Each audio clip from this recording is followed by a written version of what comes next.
You are now rocking with BizMode.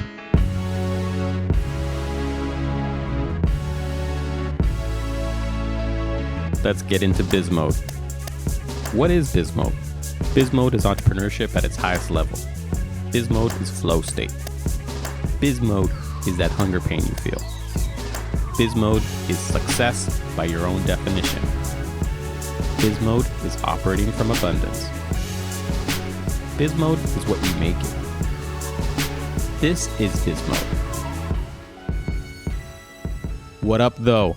I am your host, Alex Bruno. I am the founder of Bruno Group Inc., a California law firm helping entrepreneurs and businesses with their legal stuff. Family, how are you? Take a moment right now to think of one thing and tell yourself one thing you are grateful for. I will wait.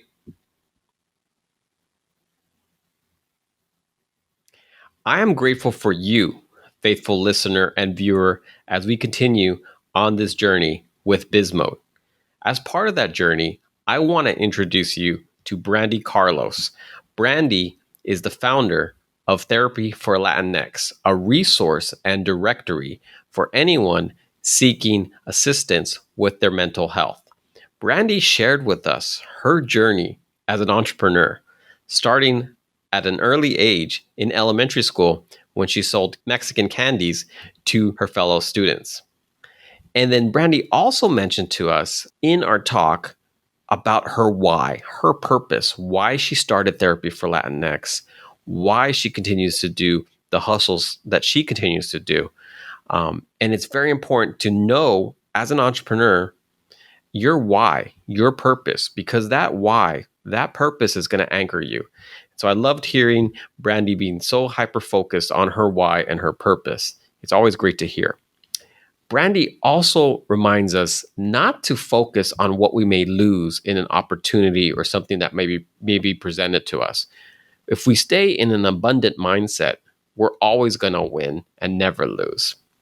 And then for many of us who are aspiring to start a new hustle, take on a new company, or a new project, Brandie gives us very simple advice, but tried and true.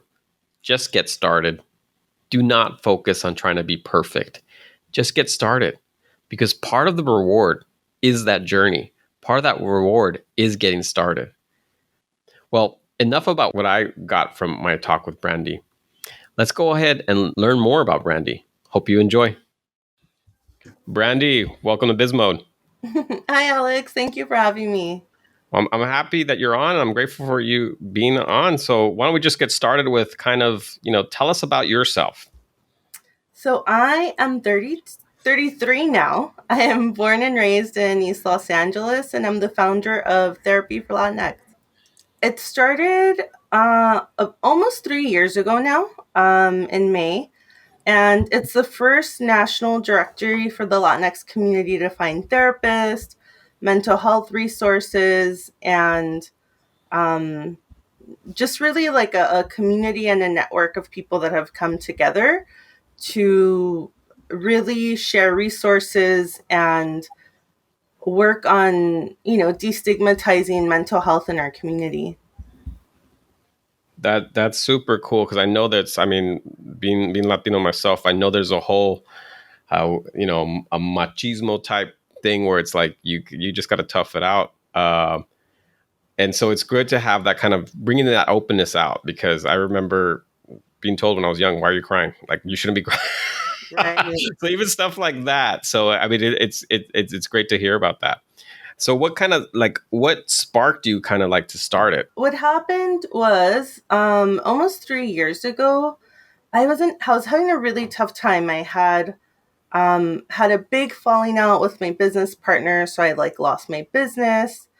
I had to go back home and stay on my grandma's couch for a little bit. And in the middle of dealing with all of this, I get a phone call that one of my best friends had passed away from suicide. And I was like, oh my God, I'm already in a bad spot. That just kind of really took me over the edge. And I was like, I need help. I knew that I've always been very independent and kind of been the person in my family to help everybody else out. But in that moment, I knew that I needed support and that I wasn't going to be able to get through that moment by myself. And so I started looking online, and work wise, I'm a web designer and a social media consultant. And I was having a hard time finding those resources. And I'm really Hmm. savvy with a computer. So I figured, if I'm having a hard time, imagine people in our community that maybe they're Spanish speaking or they're not, comfortable with using the internet or finding things online. And in my search, I did come across Therapy for Black Girls, which was the first directory for any underrepresented community. And I always, always love to give Dr. Joy her credit for that, because she really, opened the doors for so many other directories that have come since. So when I saw hers, I was like, oh my God, there has to be one for Latinas. But when I looked, nothing existed, right? And I'm a big Uh-huh. Toni Morrison fan. And I was like, okay, she has that quote that's like, if there's a book you want to read and it doesn't exist, it means, you need to write it. So I went to check if the URL was available. And when it was, I was like, okay, this is mine. It's my assignment, Uh-huh.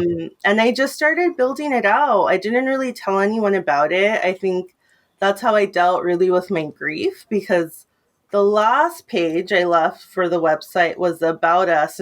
I remember just, crying when I was writing out my story and realizing, like, okay, this is how I was dealing with it, and I put the website out there, and I really didn't think it was going to grow to what it is today.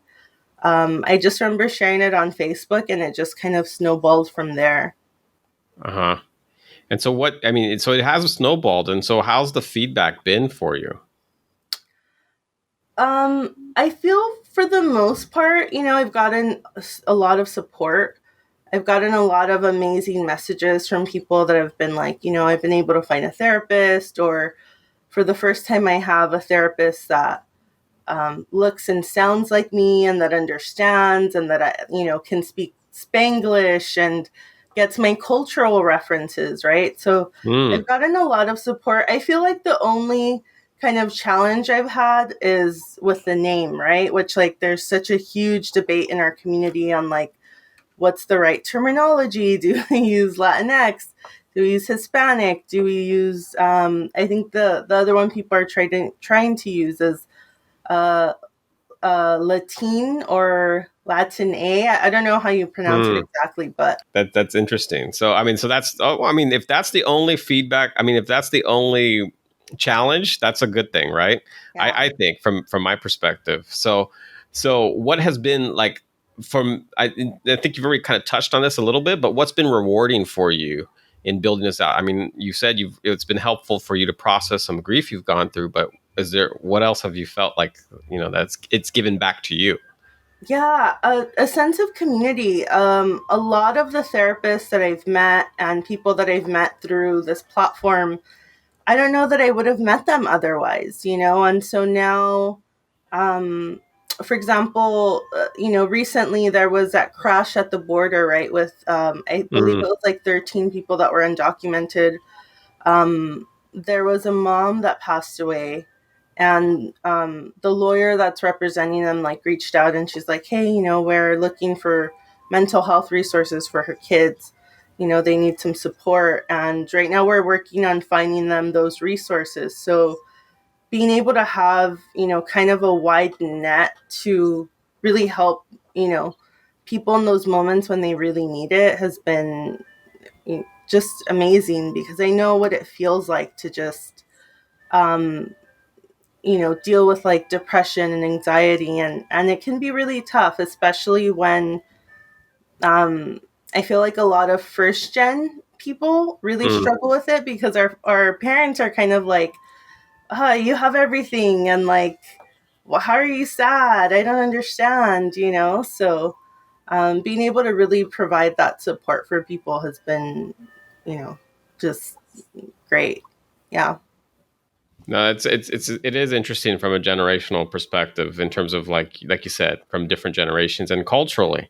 Like I mentioned to you early on, it was like I from a and it always stems from childhood, right? So it always seems like it's some kind of trauma or childhood. I think I remember crying in class because I did something wrong, and then like everyone was looking at me funny, and it was like you're not supposed to, because you're a boy, you're not supposed to cry. Right. Like it was one of those things, and it was like, so ever since, not ever since then, I've, obviously I've processed it and worked. You've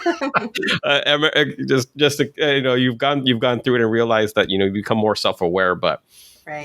you have this map in your head that you're not supposed to do certain things because you're this persona. You're supposed to be this type of person, and if you go away from it, it's not good. So I mean, I really applaud like what you're doing to expose that in terms of in a good way, and but also like kind of like that sounds like another good a good win for you, a good reward in terms of helping these children who are going to go through a huge amount of grief unexpectedly, and so that's going to be a big win. Part of what you're doing, I mean, it's kind of like it's on you. How's that been for you? Like that feeling of you're building it, and it's on you. So how's that journey, that part of the journey been for you? Feeling like the sole person. It depends on what day you ask. I feel like it's that way with any business, right? Like some days you might wake up and you're like, oh, I got a really big sale or this great interview.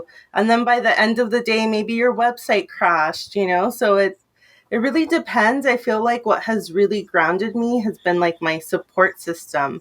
And it's really been emotional support, right? Like my grandmother, my partner, my aunt. I know that no matter what happens, like I have someone that I could call if I like need to cry or vent or, whatever gets thrown at me, I know that I have someone in my corner. No, that's great, and that's important to have. It's always, I mean, it's something I tell people too. Is when people come to me and they're solopreneurs or they're like the the first founder, and it's like, well, build out your cabinet. It's kind of like the president has their cabinet, so Yeah. you need your advisory board or your cabinet, whatever you want to call it, and family and good family members, people who are gonna give you that safe space to kind of express what you're doing, but also kind of recharge you. Yeah. That's good. So I mean, so you've been doing this for a while, right? So and then by what I mean by this, I mean you've been in that entrepreneur's mindset for a while. What has motivated you to do that? Like, because it's not for the faint of heart, so to speak, if for lack of a better cliche. Like, what has gotten you like to that entrepreneur spirit? Oh my God. So I always joke that like my first business was selling Mexican candy. Oh, Like nice. I used to sell Mexican candy out of my backpack at school. We would go to TJ to my grandma would go to get dental work done or to go see the doctor. I would save up and buy a bag of candy and come to school and sell it. And in junior high, it turned into Pokemon. And in high school, it was, I would sew purses and sell those to my friends. And so it's just always been a part of me. I think that my motivation has always been my grandmother.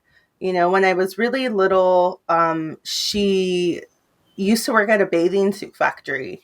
And I Mm, remember seeing her having to get up really early and working all of these hours and not being able to bring much home. Like we ate rice and beans almost every day. And my motivation was always her. Like I always wanted to be able to take care of her and you know, kind of pay back everything that she's done for me. So I feel sure. like that's been my big why. I love it. Like I love it, and I love that you just mentioned why, because you have some great whys, right? So you had a why to start therapy for Latinx. You have a why to be that entrepreneur. I'm curious in terms of from your standpoint, like what when you do it, when you've done these in the past, have you reflected to like when you're either selling candy, you said Pokemon, you made purses. What was the most? If you could say this part was the most fun part, what was the most fun part for you? Like the sale, the the profit split. What was the most fun part? Making what was Um, it? you know what I love? I love networking. Like I Mm. love going to an event and like just meeting people and really studying like how people communicate. Like I love learning about like NLP and body language and all of these things. And like one of my best friends, she is a TA for a teacher, and she's like, doesn't have any interest in like the business world, but I'll take her with me to events, and she just kind of like trips out because she's like, oh my God, like, how do you do it or whatever. And it's really funny because I'm very introverted. Like my ideal Saturday is like being home with like, a good dinner or like catching up on a book. So, but I'm able to kind of turn it on, when I go out, and I love connecting people. Like I always tell people like my favorite hobby is intro emails. So Nice. Okay. yeah. I'm gonna outsource some of that to you. I'm gonna be like, okay, Brandie, guess what? These two people need to. That's cool. I mean, that was my next question. Was actually what if you're intro, because you said you like to network. If you're in, you're extrovert, introvert, leading. What's the new term? The ambivert, right? Where you can turn it on. Like you can turn Yeah. it on, but you can't be on all the time. Yeah. Yeah. So, oh, cool. So since you've had this experience, so like what is your strategy to overcome an objection? Because you've had it from whether you're selling candies, or whether you're getting, getting whatever kind of job or business you've done, you've always had someone potentially say no to you. What is there a Right. strategy that you have to like overcome that no? Yeah, so for the most part, I feel like I'm really someone that's more focused on like my relationships with people. And so I really focus on the long game, right? So um I know that like I would never the first time I meet someone like pitch them my business. Like that's just not my style. If they ask me about it, fine, but I don't it feels very icky to me, right? To do like that hard selling. Mm-hmm. So because I focus on my relationships, I feel like my closing rates are really good. When we finally Mm, do have the conversation, almost always it's a yes when the nice. conversation does happen. And when it doesn't, I have had moments of like more, not so much with sales, but with opportunities where they don't happen at the time that like I would like to. And I've learned that either, as cliche as it sounds, like it does really happen for a reason, um, or it's just a no for now, right? Like it Mm. could be a yes down the line. So I just try to do my best to keep my head down, stay focused on the work, and know that like the right opportunities and people will align with me as I move forward. That's a very good philosophy in the way you've kind of framed it. So it's not like, because usually people say no is a negative, right? So okay, no is a negative. That means I've been rejected. That means they don't like me, right? So they go through that kind of process. But it's good to kind of say no. It's an opportunity that's not happened yet. And I like what you mentioned here, because you're also saying, from the way I interpret it, is that you're saying is like you're getting, by not coming in with like, here's what we do, here's my sheet of all the things we do, here's my one sheet of all the things we do, and by the way, I don't just do that, I also do these other things. I've actually had that experience yesterday where I think it was three different business models pitched by one person yesterday that I was somehow I was in that conversation. Right. Anyway, because you get to know them, right? So you by not hitting with the hard sell, but actually kind of creating that relationship, you get to know them. So by the time they're ready and comfortable with you, you actually know what's going to be most successful for them as well, Right. because you already know, well, Alex leans introvert, so maybe we can't, you know, have him taking video all day for like 10 days straight because he's going to be drained, or something like that. Because you know that. Yeah. But if you didn't know that, maybe you'd switch, you'd pitch something to me that I'm like, okay, this is too much of an energy drain. So that's really cool. Yeah. Yeah. And I think it's important too to have like an abundance mindset of like, if that person says no, there's so many other people in the world that you can provide services to or connect with.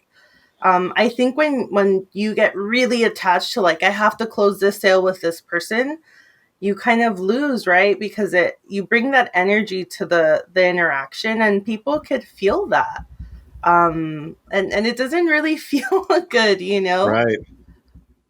No, I agree, and I think what it's kind of, and it's kind of like you said, having that abundant mindset, knowing that there's it's not an unlimited amount of things, right? So you're not gonna, if you lose this one, that means it's not over. And so people go into that, again, that whole pathway of, okay, they just said no to me. That means I'm not gonna make the sale. That means I'm gonna lose money. That means I'm not gonna have any money. That means I'm gonna go homeless. That means I'm gonna end up on the street and die. That's how that Right. pathway is. And then, but if you're thinking, no, there's enough out there, and I mean, it's a great way because there's more going to come to you because of that. So that's a really good philosophy for it. So, like, if somebody wants to start something, right, and they come to you, and you're having a conversation. Let's say this is now post COVID, right? So we're able to actually meet somewhere, and you're at a party or a networking event, and they say, they're brand new, and they're like trying to pick your brain about it. And what's one piece of advice you'd give them? Just start. Just start. Nice. Yeah, that's really it. I feel like in the past I've had different ideas, and I never executed on them because I got so caught up on like the perfectionism, right? And on like Mm-hmm. it has to look this exact way. And this time my why was so big and so important to me that I wasn't as attached to how I showed up initially. It kind of it just, I knew that this resource was needed, and that forced me to come out. Like, even a few days ago, I was having a conversation with the first therapist that I met with in person after like launching the Instagram account. And I was like, oh my God, I remember my first logo for Therapy for Latinx. I did it on like Canva, and it was like so janky. Like, I'm definitely not a graphic designer. Um, and, with time, I was able to hire someone and get like a custom, logo made. But um, had I got caught up even just on the logo piece, it probably wouldn't have come out. Right. No, I love it. As I always like to tell myself, I tell myself same thing, and I tell others, done is better than perfect. Right. So it's like, yeah, you want to perfect it, but just get it. If you never get it done, it's going to be that, well, I could have done this. So that's a great piece of advice. Let's talk. So I'm just curious now, because you are, and this is always a hot topic, right? Social media and stuff. Like, and I'm just going to leave it kind of open for you, kind of like, what would you, I don't know, let's just open up. What are your thoughts right now on the current state of social media? Yeah. So I think that if you have not shifted your social media and within this last year, you're going to get, stuck in the past, essentially. Like, I think one of the biggest shifts that I've seen in the last year is that there's definitely a bigger, like, magnetism towards authenticity. Mm-hmm. I think if you're not on TikTok, I like, for me, I haven't created any TikTok videos, but I'm on there consuming the content and kind of looking at trends and seeing what's happening, right? And I think that TikTok really opened the door for people to just be themselves. There are people that have never had platforms before that are finally having them. I know Andrea from Snapshots. Um, Oh, yes. yeah, she said something really great on Clubhouse, which was that, a lot of these new platforms are democratizing clout. And I was like, yeah, that's exactly what it is. Like, I couldn't, figure out. And when I heard her say it, I was like, yes, that's exactly what it is. There's people that have never had platforms before that are finally having one. And I've always been big on, like, there's no such thing on like a voiceless person.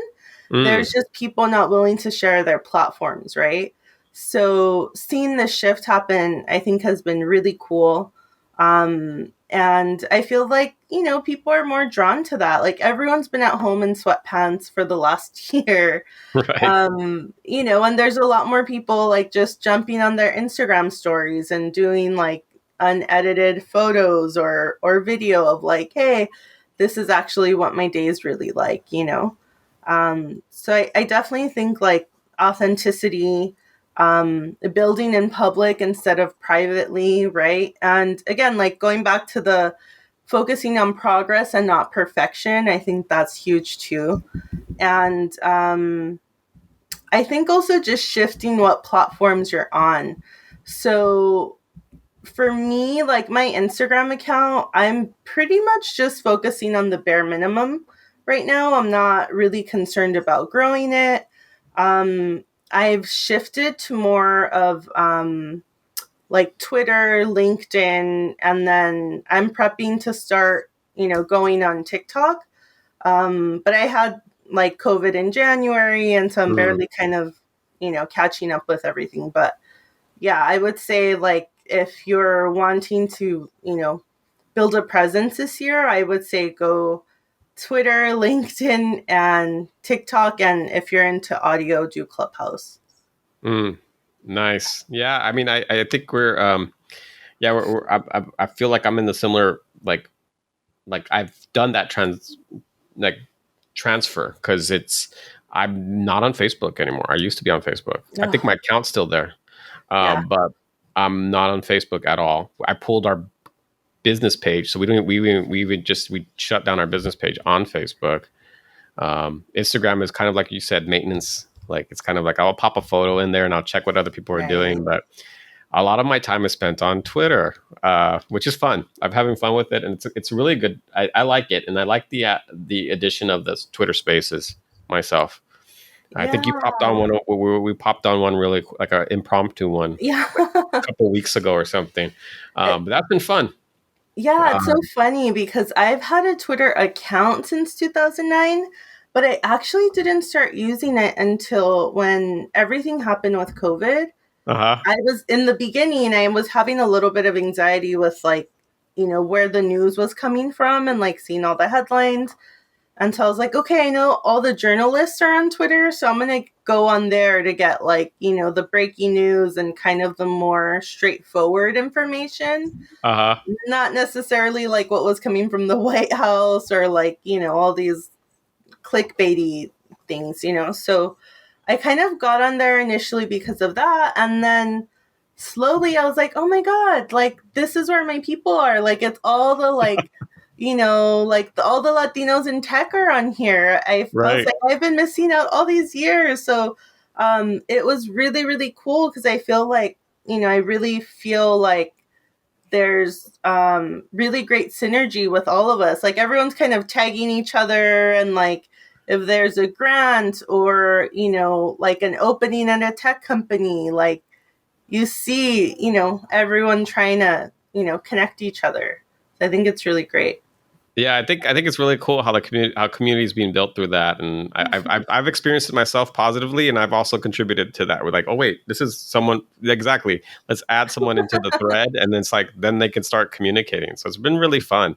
I think we've had similar experience where I had one I think since 2010, and I didn't do anything till 2020, Okay. and then I started like getting on it, and then we start connecting with like-minded folk, and I was like, oh yeah, why did I spend so much time on the other platforms, like Yeah. this is the fun stuff. This is where all the fun is. Yeah. So it's been cool. So it'd be interesting to see how these things, because they always evolve, right? So it'd always be interesting to see how they evolve. Yeah. um what so what does the future look like for you?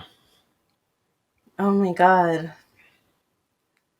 That's such a big question to Mm-hmm. answer. Just because, so I have therapy for Latinx. Mm-hmm. I have my consulting business with like web design and social media. I have a tax office with my partner. And I just finished a microblading course, Mm. which is like permanent makeup for eyebrows. My plan actually is to make a lot of income with the microblading so that I can fund my uh, therapy for Latinx. I'm not really open at this point to like go the VC route and like get funding that way. I had a tax business in the past where we had like 8 offices and like 60 employees, and I did the pitching for the investors. We got like over 100K in funding, and we were able to make it happen. So I've gone that route before. I know what that feels like, but I kind of really want to keep the autonomy. I think if ever there's a point where there's someone where, maybe it's a good fit as far as values, then Hmm. I could go that way. But, for now, I think I just want to be able to fund myself, which is what I've been doing so far. And I think that's a great. I mean, I always lean that when people ask me. I mean, I Yeah, know VC gets like all the VC gets a lot of spotlight, but I always fund it. I always say, if you can self fund or if you don't, like VC is really good if you need to scale fast, right? So if you're like, right. we need to develop this product so that it's going to hit the market in half the time that it would do in a normal organic scale, then yeah, that makes sense to get that fuel injection, that kind of like fuel injection in there. But autonomy is one of the big reasons why you want to keep it to yourself. And if you can bootstrap it and still be successful, there's nothing wrong with that as well. It actually can increase the value. There's always opportunities out there. Yeah, and I think, there's a lot of grants and business funding that is still gives you that autonomy. So I think for me, like that's the route I'd like to take. My dream is to open up the first tech startup in East LA. Like that, I dream about that every night before I go to sleep. I'm Very just like, cool. I feel like growing up, I remember when I would tell people like, "Oh yeah, I live in East LA," I'd be like, and like it was always a reaction, right? It was never like, "Oh, cool," or just neutral like any other city. It was always a reaction, or hearing things like, "Oh, do they do drive-bys at your house all the Right. time?" Just like all these negative associations, and I feel like I really want East LA to be on the map for something, that is from our own community. I think there's so many people in East LA that, well, one, like there's a group that like is in tech, right? And so before COVID, they were constantly driving to the west side to work, right? And then coming back Uh-huh. home. And then there's also so many like kids in high school that God, if you taught them coding since high school, like imagine what would be possible, so that's really my big dream. It's very cool, and I hope it comes true. It'll be really exciting and fun to see. Um, so other than that stuff, because there's so much inspiration right there from what you just said. What is inspiring you right now? um okay, so I'm a huge bookworm. As you can see, I have my bookcase behind me. I have a mini library at my house. So the two books are, I know we talked about this a little bit, The Artist Way, Oh which yeah. I think like anybody that's a business owner should definitely, dive into that book. Yeah. um Little plug for this is my journal. I have the same one. She has a kit, so it's really cool. But yeah, artist way. Okay. Yeah, The Artist Way. And actually, when quarantine started, I was like definitely like emotional eating. I was like, we're at home, like let's go get this or that, and I remember at that time I was like, okay, I need to chill, and I found a book called The Emotional Eaters Repair Handbook. And I kind of started reading it like a year ago and then kind of just left it alone. And then recently I kind of started reading it again, and it's just been such a great resource because she really talks about, it's not so much just emotional eating, but anything that we do as human beings to cope, right? So whether Right. it's like overworking or overspending, like anything that you're doing in excess, it's just really like our brain's way of like trying to cope and soothe ourselves in a moment of like stress or anxiety or concern. And in the book, she really teaches you how to self soothe, how to create like healthy coping mechanisms for your life, and how to grieve your childhood. And something that's been really big for me in the book was that she talks about how, for many of us, we associate the word trauma with like war or, acts of violence or like very horrific things.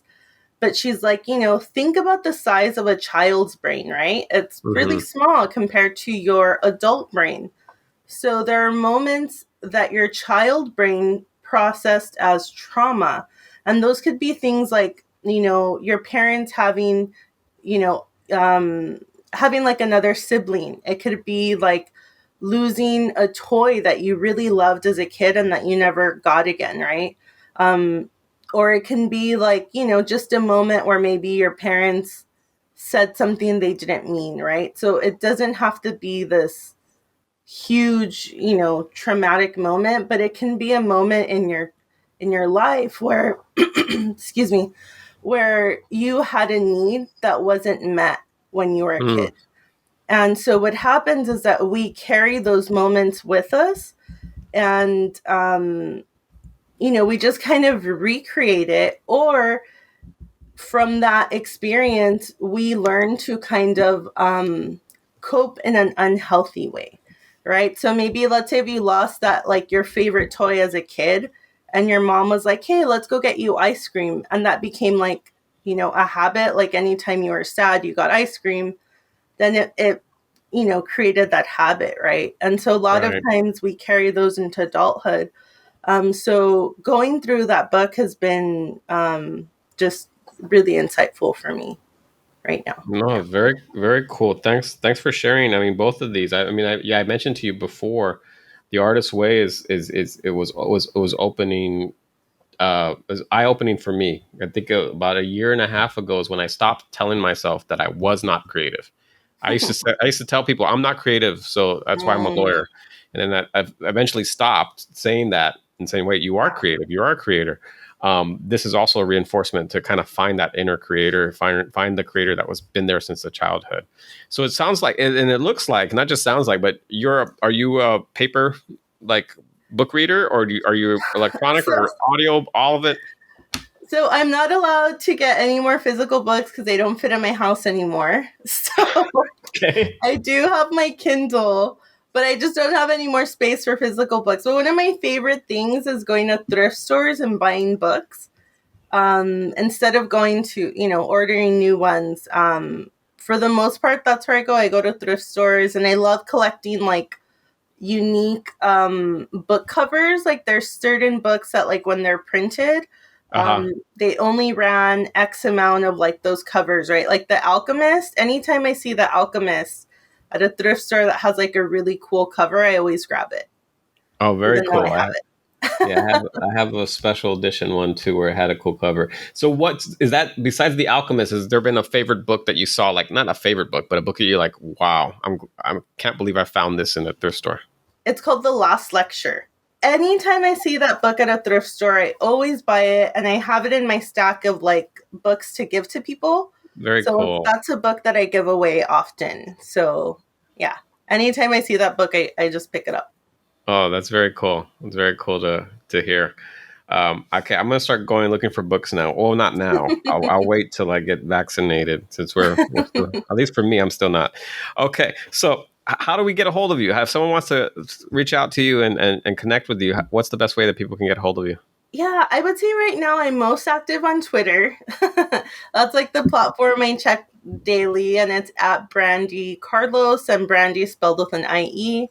And then my website is also brandiecarlos.com. So Very cool. yeah.